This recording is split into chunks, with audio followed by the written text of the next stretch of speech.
গরুর খাদ্য হিসেবে ঘাস একটি গুরুত্বপূর্ণ বিষয়। এই ঘাস সাধারণত গ্রামে গঞ্জে রাস্তাঘাটে প্রাকৃতিকভাবে জন্মে থাকে, কিন্তু বর্তমানে ঘাসের ব্যাপক চাহিদা থাকাতে ঘাস চাষ করে গরুর খাদ্য উৎপাদন করতে হয়। ঠিক তেমনি নেপিয়ার নামে ঘাসের জাত আছে, যা গরুর খাদ্য হিসেবে অনেক পুষ্টিগুণ সমৃদ্ধ। এটি রোপণ করলে 4-5 বছর পর্যন্ত এই ঘাস খাওয়ানো যায়। সুপ্রিয় দর্শক মণ্ডলী, অনেক অনেক প্রীতি ও শুভেচ্ছা জানিয়ে শুরু করছি এটিভি ইউএসএ নিয়মিত অনুষ্ঠান কৃষি বিষয়ক তথ্যভিত্তিক কৃষি ও জীবন। আজ আমরা এসেছি ঢাকা জেলার নবাবগঞ্জ উপজেলা মাহমুদপুর গ্রামে। এই গ্রামের কৃষকরা কিভাবে কৃষি পণ্য উৎপন্ন করে এবং কৃষিক্ষেত্রে কিভাবে তারা কাজ করে সেই সম্পর্কে, তাদের জীবন সম্পর্কে তুলে ধরার চেষ্টা করব।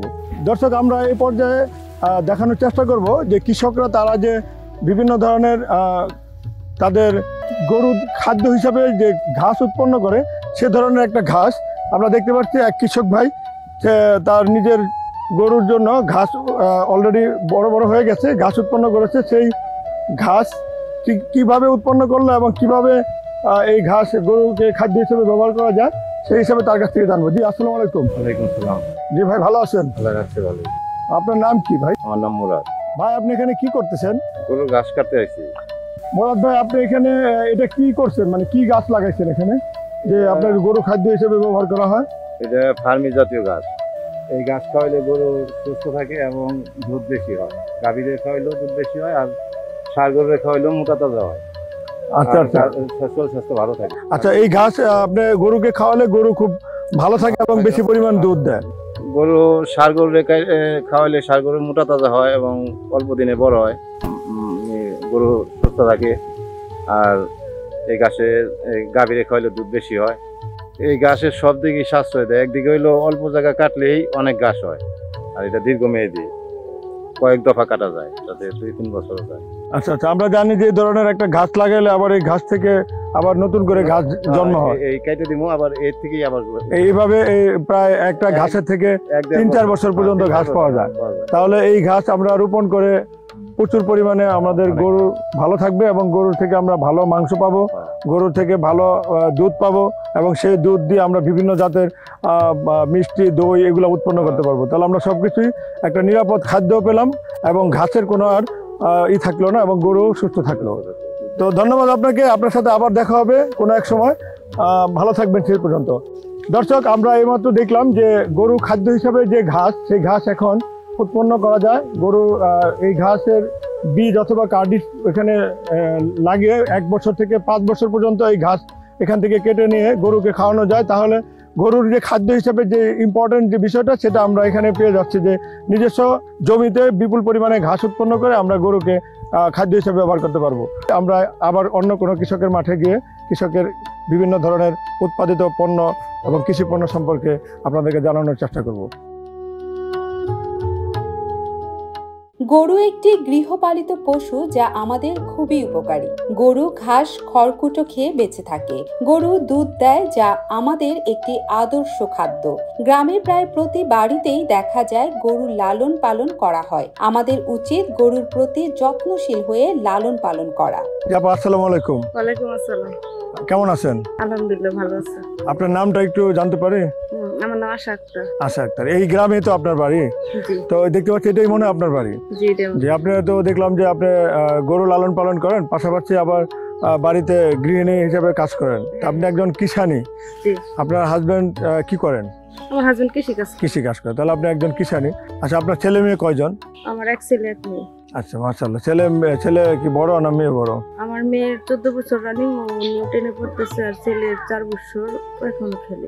ও, এবার নিউটনে। মাশাআল্লাহ। তাহলে আপনি তো মোটামুটি দেখতে পাচ্ছি যে আপনি ভালো একটা ফ্যামিলিতে আপনার সন্তানদেরকে লেখাপড়া শেখাচ্ছেন, পাশাপাশি আপনার হাজব্যান্ডের যে কৃষি কাজ করে সেই কাজের সাথেও সহযোগিতা করেন, আবার বাড়িতেও আপনি বিভিন্ন রকমের কাজকর্ম করেন। তো সেক্ষেত্রে আপনি এই যে বাড়িতে আপনার হাজব্যান্ডকে বিভিন্নভাবে সহযোগিতা করেন, গরু লালন পালন করেন, আর কি কি করেন?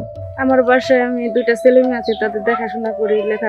বড় মেয়ে স্কুলে যায়, তাদের পড়াশোনার দায়িত্ব নিতে হয়। তারপর খাবারের ব্যবস্থা, আবার এই মুরগি আছে কিছু, সেগুলো দেখাশোনা করা লাগে। জমি চাষ করে সেগুলোর সাথে একটু তাল মিলান লাগে। আবার ছাগল আছে, লালন পালন গরু আছে, তাদের দেখাশোনা করা লাগে, খাবার দেওয়া লাগে, ইত্যাদি। তারপরে এই কিষানি হিসেবে কাজ করতে আর যদি আপনি কোনো ধরনের আর্থিক সহযোগিতা পেতেন তাহলে আপনি কি ধরনের চিন্তা করতেন? যদি আমরা অন্য দিক থেকে সরকার থেকে কোনো আর্থিক সহযোগিতা পাই এই কৃষি উপলক্ষে, কৃষিকাজ বা আপনার এই গরু পশু পালনে, তবে আমাদের ইজি হয় যে কোনো জিনিস উন্নতি করতে। একটা খামার সৃষ্টি করলাম, তৈরি করলাম, সেখানে শ্রম দিয়ে লাভবান হওয়া যায়। যদি আমরা আর্থিক দিক থেকে আমরা সাহায্য পাই তাইলে সেখানে আমরা আরো উন্নতি করতে পারবো। আমরা দেখতে পাচ্ছি যে আপনি আপনার যে হাজবেন্ড, যে আপনার যে স্বামী, উনি কৃষি কাজ করেন। আপনি বাসায় কিষানি হিসেবেও কাজ করেন, আবার গৃহিণী হিসেবে আপনি বিভিন্নভাবে আপনার ছেলে মেয়েদেরকে লেখাপড়া শেখাচ্ছেন, পাশাপাশি আপনি সব ধরনের কাজে সহযোগিতা করতেছেন। কিন্তু আপনি যদি কোনো সুযোগ সুবিধা পেতেন তাহলে আরও বেশি পরিমাণে হাঁস মুরগি গরু ছাগল লালন পালন করে আরও বেশি অর্থনৈতিকভাবে উন্নতি করতে পারতেন। ঠিক আছে আপা, আপনাকে ধন্যবাদ, ভালো থাকবেন। যে দর্শক, আমরা এই একটা গ্রামে, যে গ্রামটা ঢাকা জেলার নবাবগঞ্জ উপজেলার মাতাবপুর গ্রাম, এই গ্রামে আমরা একজন কিষানির সাথে কথা বললাম। ওনার হাজব্যান্ড একজন কৃষক, উনি গ্রামের কয়েকটা জমিতে বিভিন্ন ধরনের সবজি চাষ করেন এবং এর পাশাপাশি উনি আরও কীভাবে নিজেকে ডেভেলপ করা যায় সেক্ষেত্রে ওনার যে ওয়াইফ, ওনার স্ত্রীকেও সেই ধরনের কিছু সহযোগিতা করার জন্য গরু ছাগল এবং হাঁস মুরগি পালনের জন্য সহযোগিতা করেন।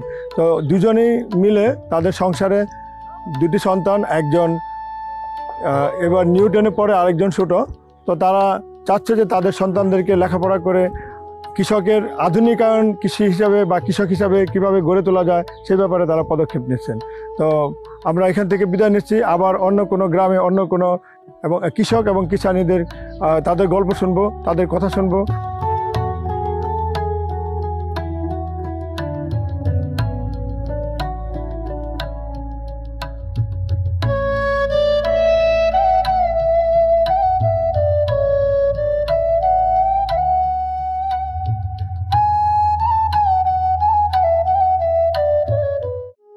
ভুট্টা এক প্রকার খাদ্যশস্য।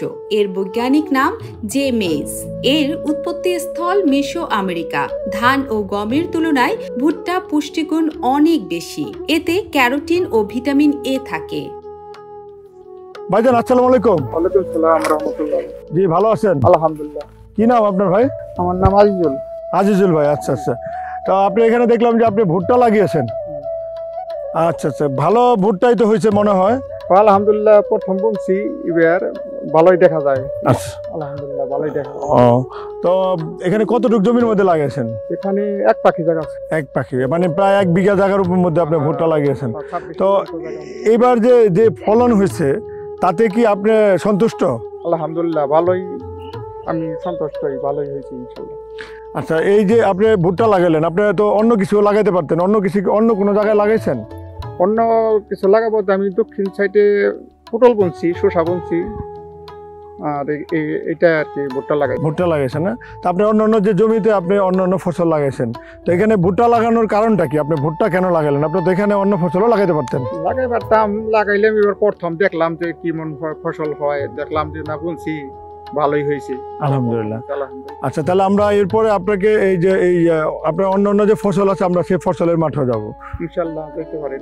জি জি, ধন্যবাদ। চলুন আমরা সেই ফসলের মাঠে যাই। জি, আমরা ওখানে দেখলাম যে আপনি খুব সুন্দরভাবে ভুট্টা লাগিয়েছেন।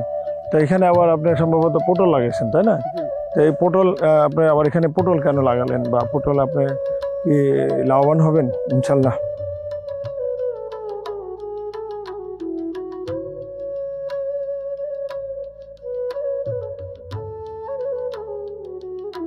আপনার এখানে কতটুক জায়গার মধ্যে যে পটল বপন করছেন? এখানে আমাদের এলাকার হিসাবে শোয়া পাখি জায়গা। তা আপনি এখানে প্রায় শোয়া পাখি জমিতে আপনি পটল চাষ করছেন। এবার যে পটল চাষ করছিলেন কবে, মানে কতদিন আগে?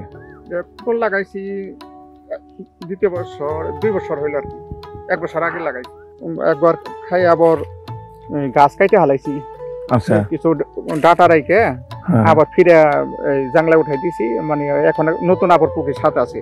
আচ্ছা, তাহলে আপনি একবার এই পটল এখানে রোপণ করে, মানে পটল গাছ রোপণ করে একবার পটল নিয়েছেন, এক বছর পটল বিক্রি করেছেন, আবার এই বছর ওই গাছ থেকে আবার পটল মানে ধরতেছে, তাই না?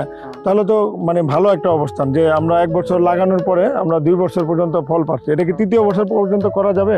জানি না, কিছু নষ্ট হয়ে যেতেছে, মনে হয় 3য় বছরে, এই 2য় বছরেই ভালো হয় শুনি সবার। আচ্ছা, আপনি এই যে পটল চাষ করলেন কেন? ওইখানে দেখলাম ভুট্টা করছেন, এখানে পটল করতেছেন, আরো কিছু করছেন কিনা, বা পটলই বা কেন করলেন? পটল লাগাইলাম, ধরেন অন্য অন্য সবজিও লাগাই, একজন এক সবজি লাগায়, হয়তো দামের ব্যবধান হইতে কোনটায় ফসলের পয়সা পাম এটা তো বলে সারা জানে, এর জন্য নানান পদ্ধতি আর কি চেঞ্জ করে লাগানো। তারপরে এই যে 2টা জমিতে, এই 2টা জমি আপনার, আরো জমি আছে নাকি? আছে, ওই যে নদী ওই সাইডে ইরি ধান আছে। ও, ইরি ধানও করছেন? ইরি ধান করছে। Very good. তাহলে আমরা দেখতে পাচ্ছি যে আপনার যে গোটা জমি আছে, আপনি নিজে এই জমিগুলোতে চাষাবাদ করে আপনি একটা ভুট্টা লাগিয়েছেন, এখানে পটল লাগিয়েছেন, আর এখানে পটল থেকে ভালো ফলনও পেয়েছেন, এবং যা বাজারে বিক্রি করে মোটামুটি ভালো লাভবান হয়েছেন। পাইছি, আলহামদুলিল্লাহ ভালোই পাইছি। এবার আবার ফিরে সে পুরান গাছই মাথা কাইটে আবার জ্বর ডারাইখা দিছি, এখানে আবার নতুন করে এখন এবার আশা করছি গত বছরের চেয়ে ভালো হইবে। আচ্ছা, আপনি এই যে একজন পটল চাষি হিসেবে আপনার অন্যান্যরা যদি পটল চাষ করতে চায়, তাদের ব্যাপারে আপনার পরামর্শ কি? অন্যান্য কি বলবো, মাঝে আছে আরো অনেকে, আমার এই ফুফাতো ভাই আরও বুনছে, নানান ধরনের ঝিঙ্গা বুনছে, কহি বুনছে, একজনে একটা ফসল বুনছে আর কি। মানে আমি বলতেছি যে আপনি যে পটল গাছ, মানে পটল আপনার করছেন আর কি, উৎপাদন করছেন, যে এরকম যদি আপনার পটল লাভবান হয়েছেন, যদি আপনার মতো অন্যান্য কৃষকরা যদি ইচ্ছা পোষণ করে যে তারা পটল লাগাবেন, সেক্ষেত্রে আপনার পরামর্শ কি? পরামর্শ বলতে পারে, অসুবিধা নাই, যেহেতু যদি বুনে কোনো অসুবিধা নাই, ভালো ফসল যদি ফলাইতে পারে তো লাভবানই হইব ইনশাল্লাহ। আচ্ছা আচ্ছা, ধন্যবাদ আপনাকে। আবার দেখা হবে অন্য কোনো এক সময়। সুপ্রিয় দর্শক, আমরা এই মুহূর্তে এসেছিলাম এখানে একজন পটল উৎপাদনকারী, মানে পটলের চাষি। খুব ভালোভাবে জানতে পেরেছি যে পটল উৎপাদন করতে কি কি করতে হয় এবং কিভাবে পটল উৎপাদন করা যায়। আমাদের সঙ্গে থাকুন, আমরা আবার আরেকজনের কৃষি ক্ষেতে যাব।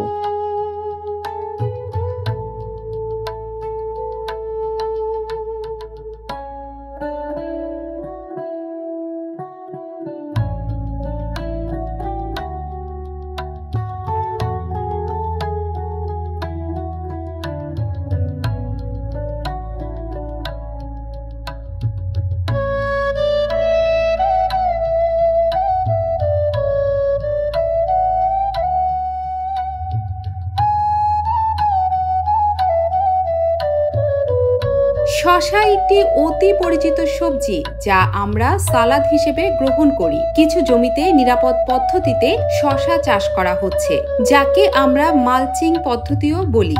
মালচিং আর্দ্রতা ধরে রাখে, এতে করে আগাছা দমন এবং অতিরিক্ত তাপমাত্রা ও রোগ বালাই থেকে সুরক্ষা দেয়। এই যে এখানে আপনার যে পলিথিন দিয়ে করছেন, এটা একটা মালচিং পদ্ধতি। এই পদ্ধতিতে করার কারণটা কি? এই মালচিংটা ক্ষেত্রে করলে কি, ক্ষেত্রে আগাছা গাছগুলা এই যেমন থাকে কিবা জ্বালাই না, একবারই এটা ওহার কোনো চান্স নাই।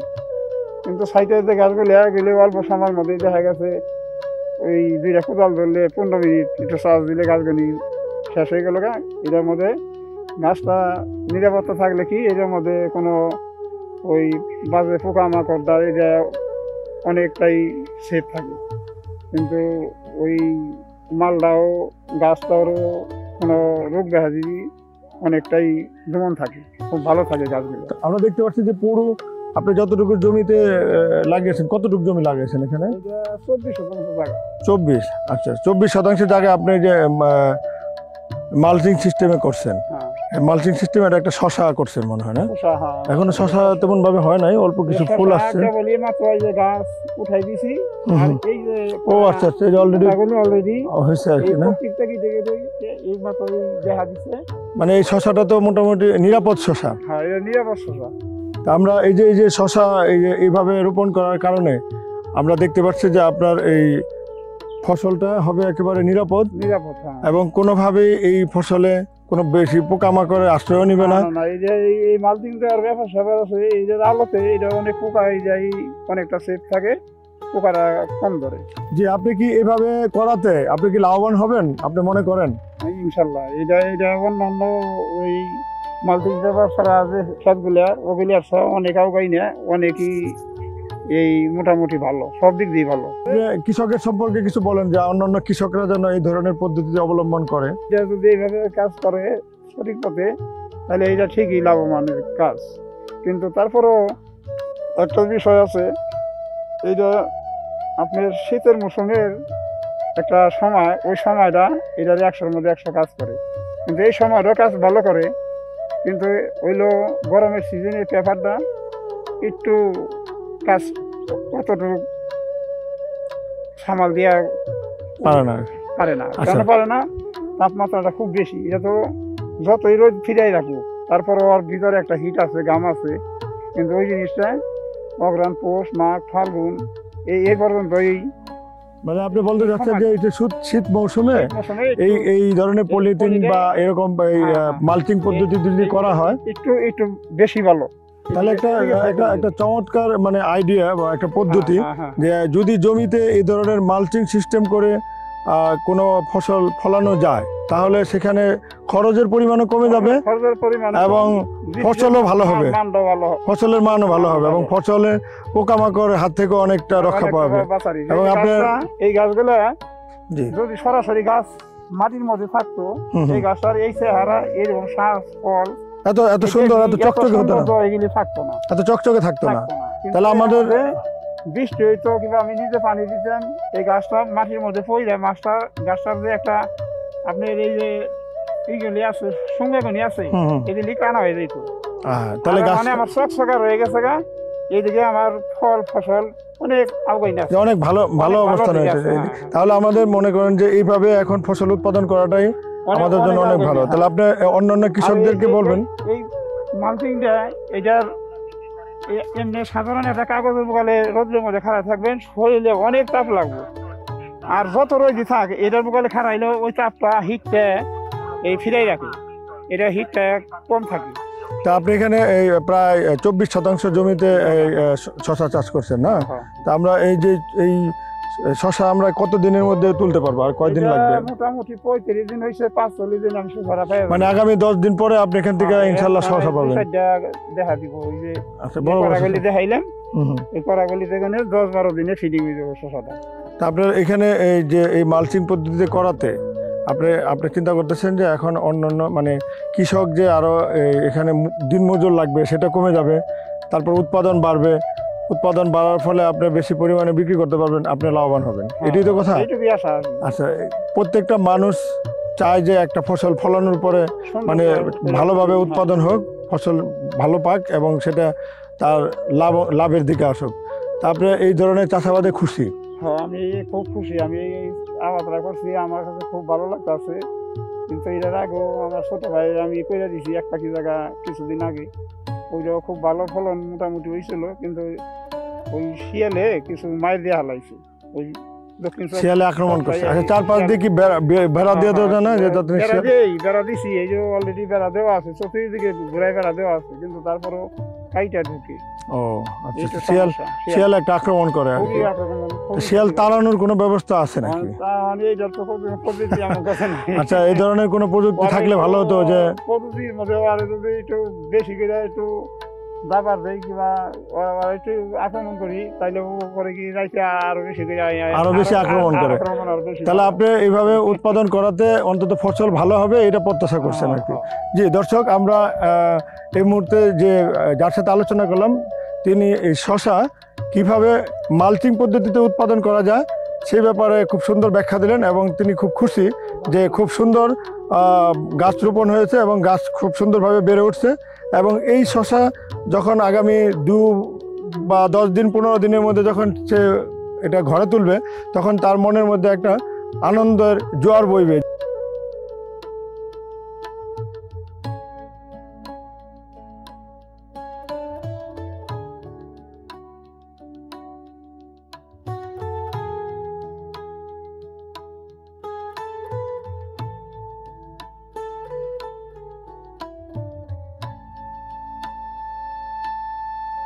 আসসালামু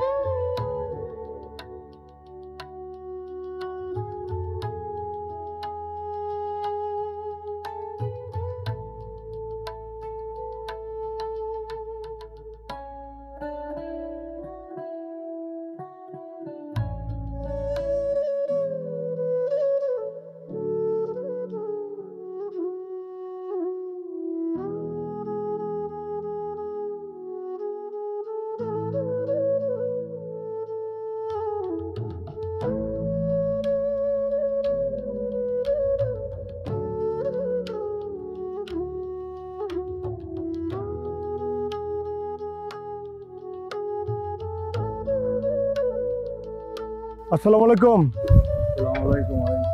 কি অবস্থা ভাই, কেমন আছেন? আল্লাহ রাখছে ভালো। ভাইজান আপনি এখানে কি করছেন? ভাই আপনার ধনে পাতা চাষ করুন তো খেতে, আপনার আলকে দিচ্ছি পানি দেওয়ার জন্য। ভাইজান এই যে আপনি দেখতে পাচ্ছেন যে পাশে এগুলা কি লাগিয়েছেন?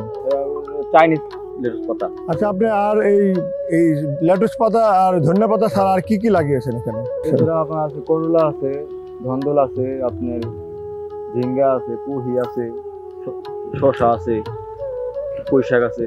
আপনার সাথে আর কে কে কাজ করে আপনার সাথে? আমার সহযোগী করেছে আমার আম্মু। আচ্ছা, আপনার মা আপনাকে সহযোগিতা করে। আপনার বাবা কোথায় আছেন? বাবা বাইরে থাকে। আপনি লেখাপড়া কোন পর্যন্ত করেছেন? দেখো মেসিসি পর্যন্ত। এসএসসি পাস করেছেন, তারপরে আর পড়ালেখা করেন নাই।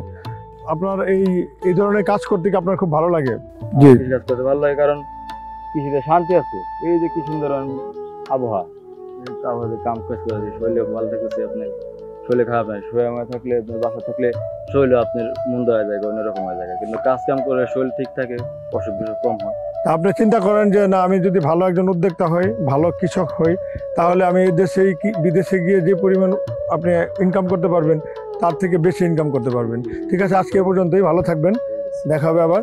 দর্শক, এই মুহূর্তে আমরা যার সাথে কথা বললাম উনি একজন তরুণ উদ্যোক্তা। ওনার কাছ থেকে আমরা জানতে পারলাম উনি এখানে ধনিয়া পাতা এবং ওই পাশে লেটুস পাতা এবং পাশাপাশি সে করলা ও ঝিঙ্গা, ধুন্দল এগুলো উৎপাদন করছেন। আসলে কি একজন কৃষক তার মনের অবস্থান থেকে বা নিজের শরীরে খেটে যে উৎপাদন করে বা চাষ করে, সে চাষ করে যে ফসল ফলায়, সে ফসল যখন তার ঘরে নেয় অথবা বাজারে বিক্রি করার পরে যে টাকাটা আসে, সে টাকাটা যদি সে ন্যায্য মূল্যে পায়, তাহলে তার এই কষ্ট তার সার্থক হয়। আজ আমরা এখান থেকে বিদায় নিচ্ছি, আবার দেখা হবে অন্য কোনো ফসলের মাঠে। সে পর্যন্ত ভালো থাকুন, সুস্থ থাকুন এবং এটিভি ইউএস এর কৃষি ও জীবন প্রোগ্রামের সাথে থাকুন।